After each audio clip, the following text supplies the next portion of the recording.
El sol del desierto de Sonora caía como una maldición sobre la tierra agrietada, convirtiendo cada grano de arena en una brasa ardiente que se alzaba con el viento implacable.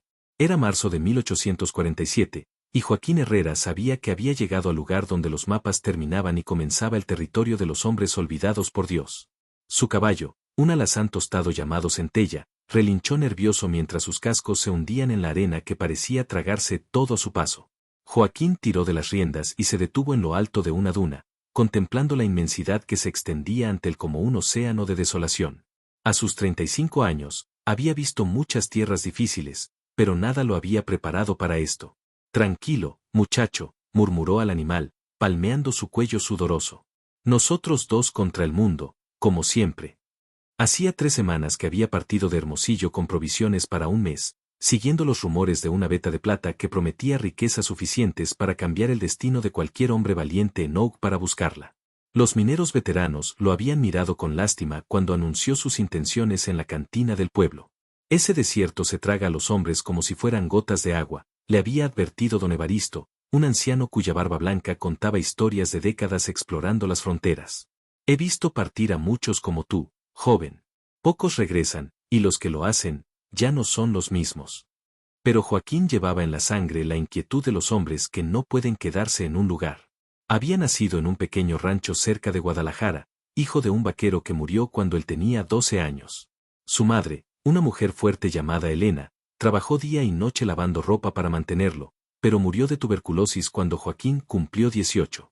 Desde entonces, había vagado por México como una sombra, trabajando en minas, arriando ganado, siempre buscando algo que no sabía definir.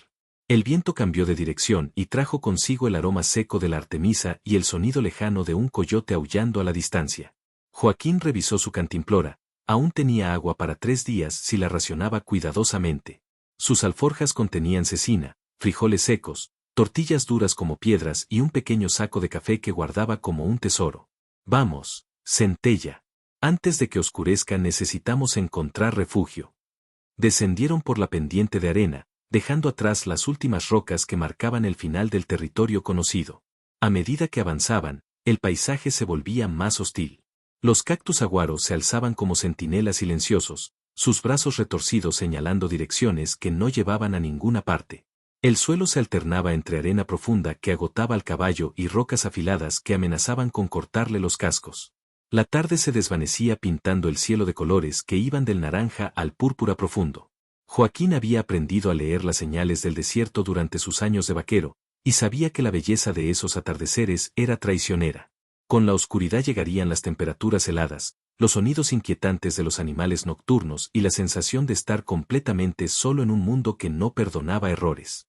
Encontró refugio en una formación rocosa que ofrecía protección contra el viento. Desmontó y ató a Centella cerca de unos arbustos espinosos que el animal podía mordisquear. Encendió una pequeña fogata con ramas secas que había recogido durante el día, cuidando de no desperdiciar sus escasos fósforos. Mientras masticaba un trozo de cecina dura como cuero, Joaquín sacó de su bolsa un mapa dibujado a mano que le había vendido un minero borracho en Hermosillo. Las líneas temblorosas marcaban pozos de agua, formaciones rocosas distintivas y, con una X marcada en tinta roja, el lugar donde supuestamente se encontraba la veta de plata. 2 días más hacia el noreste, se dijo a sí mismo, trazando la ruta con el dedo. Si este maldito mapa no es una mentira. El fuego crepitaba suavemente, creando sombras danzantes en las rocas. Joaquín se envolvió en su zarape y se recostó contra una piedra, manteniendo el rifle cerca. En la distancia, los coyotes comenzaron su concierto nocturno, un sonido que le helaba la sangre pero que también le recordaba que no era el único ser vivo en esa vastedad. Pensó en Elena, su madre, y en las últimas palabras que le había dicho antes de morir. Joaquín, mijito, encuentra tu lugar en este mundo. No dejes que la soledad te consuma como consumió a tu padre.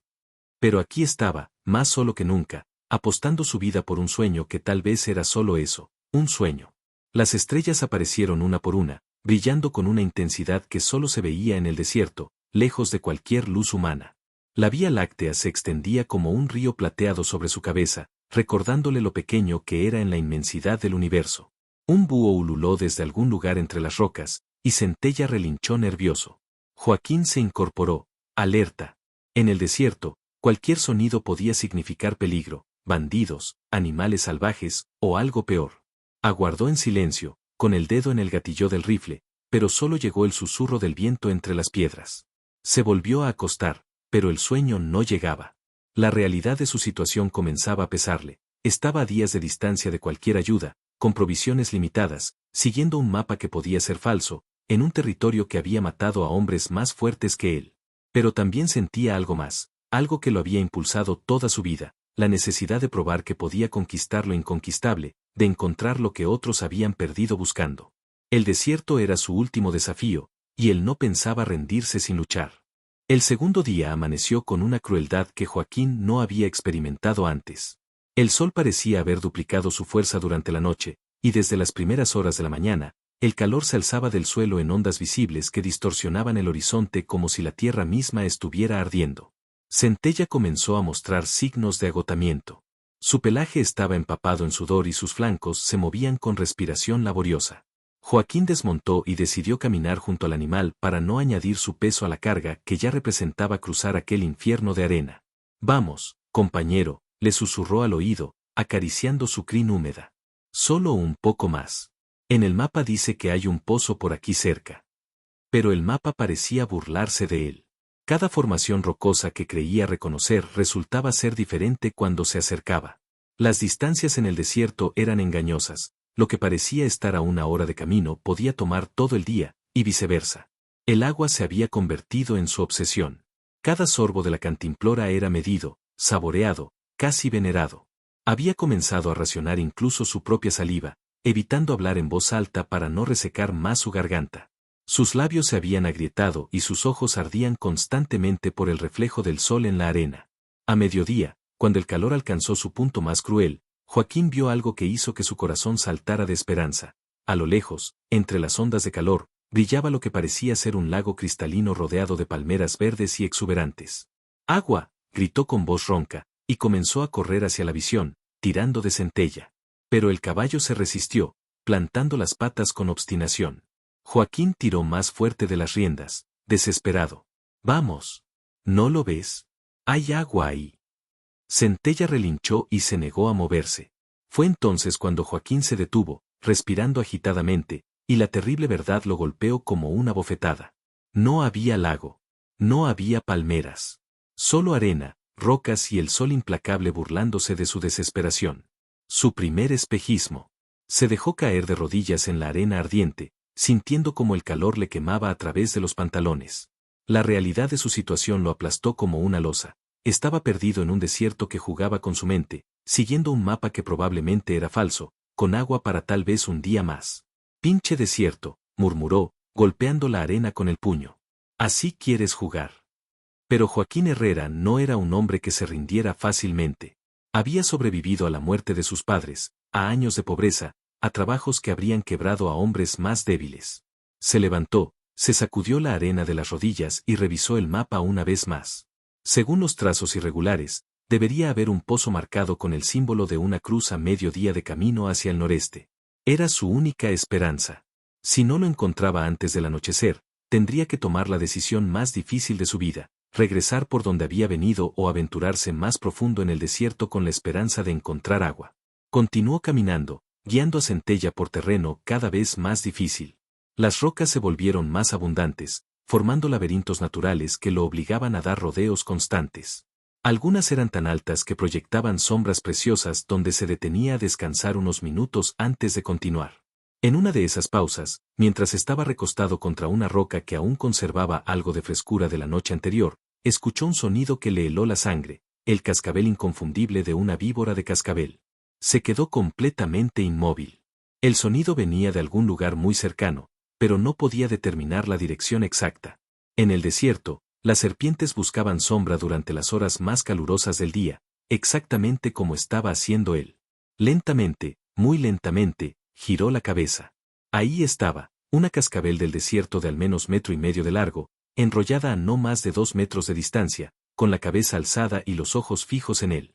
Su cola vibraba furiosamente, creando ese sonido que había hecho que muchos hombres del desierto perdieran la razón de puro terror. Joaquín sabía que un movimiento brusco significaría su muerte. El veneno de esas serpientes mataba en minutos, y él estaba a días de distancia de cualquier ayuda médica. Con movimientos imperceptibles, comenzó a alejarse de la roca, manteniendo siempre el contacto visual con la víbora. Centella, que había estado pastando algunas hierbas secas cerca, percibió el peligro y comenzó a moverse nerviosamente. El sonido de sus cascos en las rocas hizo que la serpiente girara la cabeza hacia el caballo. Fue la oportunidad que Joaquín necesitaba. En un movimiento fluido, se alejó de la roca y se colocó fuera del radio de ataque de la víbora. La serpiente lo siguió con la mirada un momento más antes de deslizarse lentamente hacia una grieta entre las rocas. «Gracias, Centella», murmuró, palmeando el cuello del caballo. «Me salvaste la vida». El encuentro le recordó brutalmente que el desierto tenía 1000 maneras de matarlo, y que la sed era solo una de ellas. Continuó su marcha con renovada cautela, revisando cada sombra, cada grieta en las rocas, cada lugar donde podría esconderse un peligro. El sol comenzó su descenso hacia el horizonte, pintando el desierto de tonos dorados que habrían sido hermosos en otras circunstancias. Pero para Joaquín, esos colores solo significaban que se le acababa el tiempo. Si no encontraba el pozo antes de que oscureciera, tendría que tomar una decisión que podría costarle la vida. Fue entonces cuando vio algo que hizo que su corazón se acelerara, unas piedras apiladas de manera que no parecía natural, formando una especie de marcador. Se acercó corriendo, tirando de centella, y efectivamente encontró lo que había estado buscando, una pequeña excavación entre las rocas, parcialmente cubierta por ramas secas para evitar que se evapore el agua. Apartó las ramas con manos temblorosas y se asomó. En el fondo de la excavación, a poco más de 2 metros de profundidad, brillaba el reflejo del agua. No mucha, pero suficiente para llenar su cantimplora y dar de beber a Centella. Por primera vez en días, Joaquín sonrió de verdad. La noche del 5.º día en el desierto trajo consigo algo que Joaquín no había anticipado, una tormenta de arena que llegó del norte como una maldición bíblica, transformando el mundo en un infierno de viento y partículas que cortaban la piel como navaja. Había encontrado refugio en una cueva poco profunda que se abría en un acantilado rocoso, pero incluso ahí dentro, la arena se filtraba por cada rendija, llenándole los ojos, la nariz, la boca. Centella estaba acurrucado junto a él, temblando no de frío sino de miedo instintivo ante la furia desatada de los elementos. El rugido del viento era ensordecedor, como si 1000 demonios hubieran decidido conversar en gritos directamente en sus oídos. Joaquín se había envuelto la cabeza con su zarape, tratando de crear un pequeño espacio de aire respirable, pero cada inhalación traía consigo el sabor áspero y metálico de la arena del desierto. La tormenta duró toda la noche. Cuando finalmente amaneció, el mundo había cambiado completamente. Las dunas se habían movido, reorganizándose como gigantescos animales dormidos que hubieran cambiado de posición durante el sueño. Los puntos de referencia que Joaquín había estado usando para navegar habían desaparecido, enterrados bajo metros de arena nueva. Salió de la cueva tosiendo y escupiendo arena, con los ojos tan irritados que apenas podía abrirlos. Centella emergió después de él, sacudiendo la cabeza vigorosamente, su pelaje alazán ahora teñido de un color terroso uniforme. «Maldita sea», murmuró Joaquín, sacando su mapa y tratando de orientarse. Pero la tormenta había borrado todas las pistas.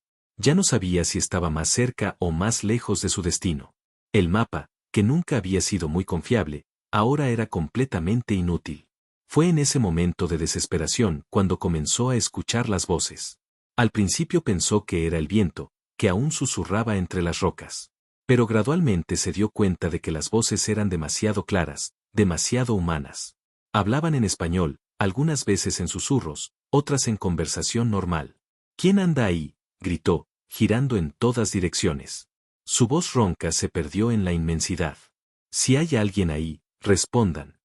Pero no hubo respuesta. Solo el silencio del desierto y, ocasionalmente, esas voces fantasmales que parecían venir de todas partes y de ninguna al mismo tiempo. Joaquín sabía lo que estaba pasando. Había escuchado historias de otros hombres del desierto, mineros y vaqueros que habían pasado demasiado tiempo solos en la vastedad. El desierto hacía cosas raras con la mente de los hombres. La soledad, el calor, la deshidratación, todo conspiraba para quebrar la cordura de maneras que ningún hombre podía anticipar. «No», se dijo a sí mismo firmemente. «No voy a permitir que este pinche desierto me vuelva loco». Pero las voces continuaron durante todo el día. A veces creía escuchar a su madre, Elena, llamándolo para la cena. Otras veces era la voz de su padre, que había muerto cuando él era niño, dándole consejos sobre cómo manejar el ganado. Incluso escuchó la risa de una mujer joven, Clara, con quien había estado a punto de casarse años atrás antes de que ella decidiera que no podía vivir con un hombre que no sabía quedarse quieto. «Ya basta», gritó finalmente, golpeando una roca con el puño hasta hacerse sangre. «No están aquí. Están muertos o están lejos. Solo estoy yo y este maldito desierto». Centella lo miró con ojos preocupados, como si pudiera entender que su amo estaba luchando una batalla que no podía ver. El agua se había terminado esa mañana. La última gota había sido para Centella, porque Joaquín sabía que sin el caballo, sus posibilidades de sobrevivir se reducían a cero. Su lengua estaba hinchada, sus labios agrietados sangraban, y cada paso era un esfuerzo monumental. Pero siguió caminando. El sol de mediodía lo golpeó como un martillo, y Joaquín comenzó a tambalear. Las voces se volvieron más insistentes, más reales. Ahora podía ver figuras en la distancia, hombres a caballo que lo saludaban, mujeres que le ofrecían jarras de agua fresca, niños que corrían y jugaban en la arena como si fuera una playa. Sabía que no eran reales, pero la tentación de creer en ellas era abrumadora. Sería tan fácil dejarse llevar, caminar hacia esas figuras sonrientes, aceptar el agua que le ofrecían, descansar a la sombra que prometían. Pero cada vez que se acercaba, las figuras se desvanecían como humo, dejándolo más desesperado y más solo que antes. Fue entonces cuando encontró los huesos. Estaban parcialmente enterrados en la arena, blanqueados por años de sol del desierto. Un esqueleto humano completo, con los restos de ropa que alguna vez habían sido de cuero. Junto a los huesos, los restos oxidados de una pistola y algunos objetos metálicos que habían resistido el paso del tiempo. Joaquín se arrodilló junto al esqueleto, sintiendo una mezcla de horror y extraña compañía. Aquí había otro hombre como él, otro soñador que había apostado su vida contra el desierto y había perdido. «¿Cómo te llamabas, amigo?», murmuró, tocando suavemente el cráneo blanqueado. «¿También venías buscando plata? ¿O solo huías de algo que no podías enfrentar?». Entre los restos encontró algo que hizo que su corazón se detuviera, un mapa dibujado en cuero, similar al suyo pero más detallado. Este hombre había estado siguiendo la misma ruta, buscando la misma veta de plata legendaria. Y había muerto a solo un día de camino de donde Joaquín estaba ahora. Pero el mapa del muerto mostraba algo que el suyo no tenía, la ubicación exacta de otro pozo de agua, marcado con símbolos que indicaban que era permanente, no estacional como el que había encontrado días atrás. «Gracias, hermano», susurró Joaquín, tomando el mapa de cuero con manos temblorosas. «No moriste en vano». Se incorporó con renovada determinación. El desierto había quebrado a este hombre, pero no lo quebraría a él. Tenía una nueva pista, una nueva esperanza. Y mientras quedara un aliento en su cuerpo, seguiría luchando. Las voces seguían susurrando a su alrededor, pero ahora les prestó menos atención. Eran solo el precio que tenía que pagar por desafiar la vastedad. El desierto podía jugar con su mente, pero no podía romper su espíritu. No mientras siguiera siendo Joaquín Herrera, el hijo de Elena, el hombre que nunca había aprendido a rendirse. El séptimo día amaneció diferente. Joaquín lo sintió en el aire antes incluso de abrir los ojos. Había una humedad sutil, casi imperceptible, que no había estado ahí durante toda su travesía por el desierto. Era el olor de la vida, de la vegetación, del agua corriendo en algún lugar cercano. Se incorporó lentamente, cada músculo de su cuerpo protestando por el esfuerzo. Había perdido tanto peso que sus ropas le colgaban como harapos. Su barba había crecido salvaje y enmarañada, sus ojos se habían hundido en las cuencas, y su piel estaba tan curtida por el sol que parecía cuero viejo. Pero estaba vivo, y eso era más de lo que muchos hombres podían decir después de una semana en el corazón del desierto de Sonora. Centella también percibió el cambio. El caballo alzó la cabeza, olfateando el aire con las fosas nasales dilatadas, y por primera vez en días relinchó con algo que sonaba a esperanza. «Tú también lo sientes, muchacho», murmuró Joaquín con voz ronca. «Agua. Tiene que ser agua». Siguiendo el mapa del hombre muerto, habían caminado toda la noche anterior bajo las estrellas, cuando el calor del día había resultado insoportable incluso para sobrevivir. Joaquín había aprendido a navegar usando las constelaciones que su padre le había enseñado cuando era niño, conocimientos que nunca pensó que le salvarían la vida. A medida que el sol se alzaba, el paisaje comenzó a cambiar sutilmente. Los cactus aguaro dieron paso a mezquites y palo verdes, y el suelo rocoso mostró señales de que alguna vez había corrido agua por ahí. Joaquín siguió estas señales como un sabueso siguiendo un rastro, su instinto de supervivencia agudizado hasta el límite. Y entonces la vio, una línea verde serpenteando entre las rocas en la distancia. Vegetación. Vegetación real, no un espejismo. Allá, centella. Agua. Esta vez no se dejó llevar por el entusiasmo. Había aprendido la lección de los espejismos. Se acercó cuidadosamente, manteniendo la esperanza controlada hasta que pudo confirmar lo que veían sus ojos cansados. Era un arroyo. Pequeño, apenas un hilo de agua cristalina que brotaba de entre las rocas, pero era real. Era agua corriente, fresca, que fluía hacia algún destino desconocido en el desierto. Joaquín se tiró de rodillas junto al arroyo y bebió como un animal sediento, sin importarle la dignidad o las buenas maneras. El agua estaba fría y sabía a vida misma. A su lado, Centella hundió el hocico en la corriente y bebió con desesperación similar.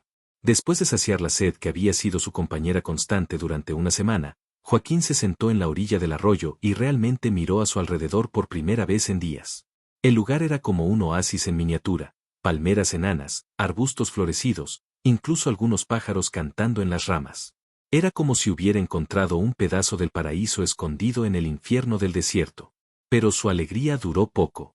Cuando sacó el mapa del hombre muerto para orientarse, se dio cuenta de algo que le heló la sangre. Según las marcas en el cuero curtido, estaba exactamente donde se suponía que debía estar la veta de plata. Este arroyo, este oasis, este lugar de vida en medio de la muerte, era su destino final. Exploró la zona meticulosamente durante todo el día. Siguió el arroyo hasta su fuente, examinó cada formación rocosa, buscó cualquier señal de mineral. Pero no encontró nada. Ni plata, ni oro, ni siquiera cobre. Solo roca común, arena y agua. Al principio sintió rabia. Había arriesgado su vida, había perdido casi todo lo que poseía, había llegado al borde de la locura. ¿Para qué?